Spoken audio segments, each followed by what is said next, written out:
Welcome to মঞ্জিষ্ঠাস world. আজ আমরা সবাই মিলে নতুন মন্দিরে ঘুরতে গিয়েছিলাম।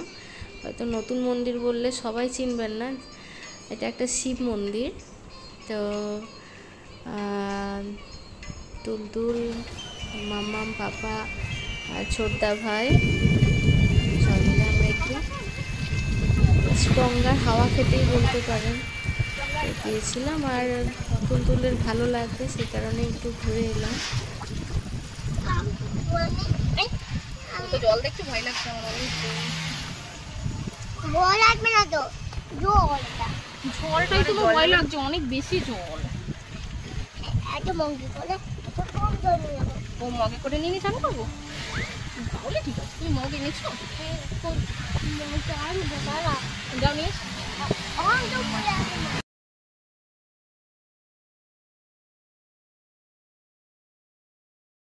তারপর গঙ্গা দেখেও ভারী আনন্দ, এত জল। মাম্মাম জলে স্নান করব, বোটিং করব। তারপর মন্দিরটাও চারিপাশে একটু ঘুরে, ওর ঘোরা মানে দৌড়ানো, দাদা ভাইয়ের সাথে ঘোরা হলো। তারপর ঠাকুরকে দর্শন করে আমরা আবার বেশিক্ষণ থাকিনি, খুব অল্প সময়ের মধ্যে, কারণ মেঘ দেখেই বুঝতে পারছেন বৃষ্টি আসবো অবস্থা। তো আমরা ওই জন্য তাড়াতাড়ি বেরিয়ে গেলাম আবার। যাই হোক, ওরও ভালো লাগলো, দাদা ভাইয়েরও ভালো লাগলো, আর আমাদেরও একটু ভালো লাগলো। তো এই যে ছোটাছুটি করছে, জায়গাটা খুবই সুন্দর, মানে এসে মনে হবে মন্দির মানেই আমরা জানি যে একটা শান্তির জায়গা। তো খুব ভালোই কেটেছে আর কি সময়টা, যতটুকু সময়ই আমরা ছিলাম, একদমই বেশিক্ষণ থাকতে পাইনি। তারপর আরেকটু এগিয়ে এসে এখানে অনেক পায়রা ছিল, ওই জায়গাটাতে ওর খুব এনজয় করেছে, মানে এত পিজিয়ন।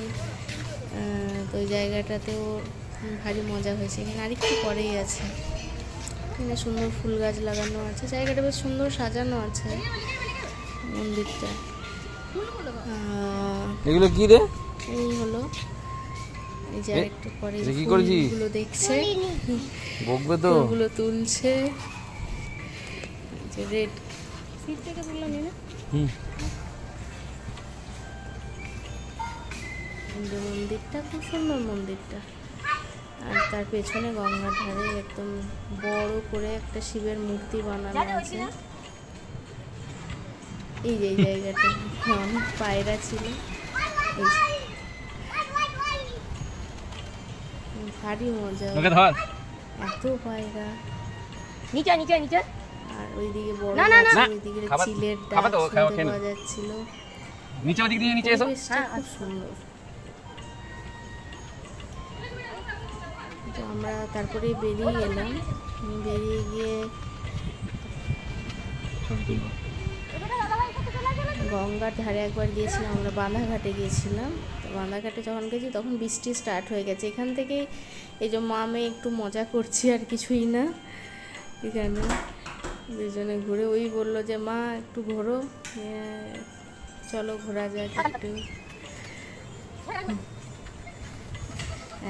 ওই পায়রার কাছে আবার ঘুরে গেছে, ওর ছাড়তেই ইচ্ছে করছে না ওই জায়গাটা।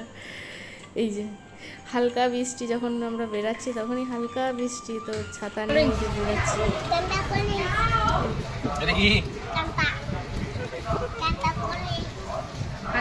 আর গঙ্গা রিভার কই? আর বোট কই?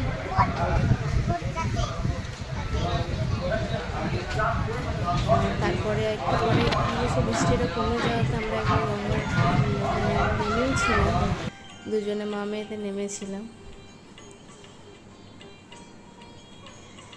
আর কিছুই করিনি, কারণ বৃষ্টি পড়ছিল, নাহলে একটু বসা হতো। ওকে, আজকের মতো এইটুকুই। টাটা, বাই বাই, ভালো থাকবেন। ওম নমঃ শিবায় বলেই শেষ করলাম।